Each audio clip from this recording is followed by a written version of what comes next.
Number 2 says, Nipride has been ordered for an 87.4 kilogram patient at 3 micrograms per kilogram per minute.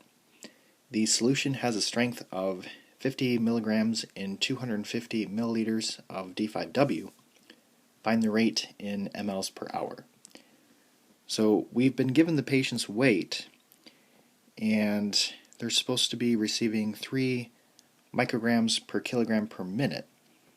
So that is my first step, is to start with the weight.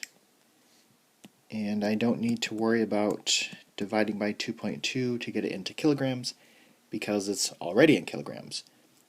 So I just need to set up the proportion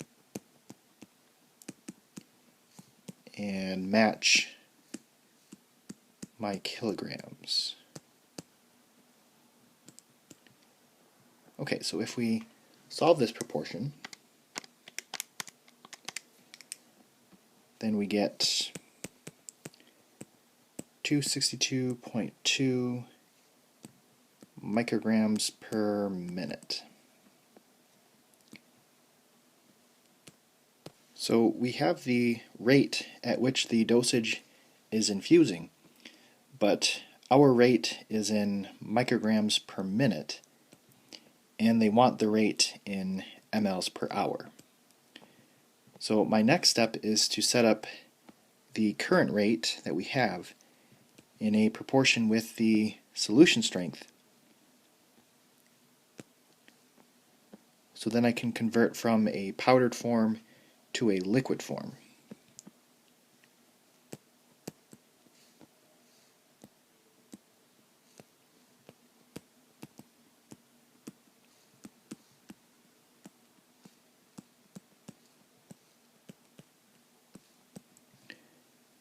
Okay, so there's two things I need to do.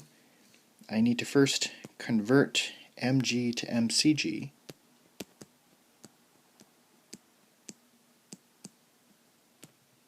and I need to multiply this number by 60.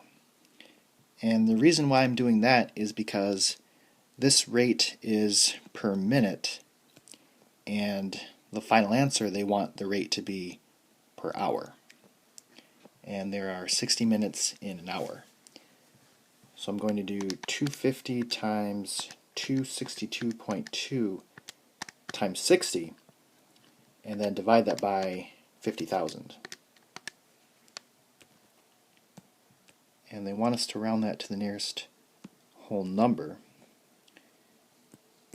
So that's going to be 79 mLs per hour.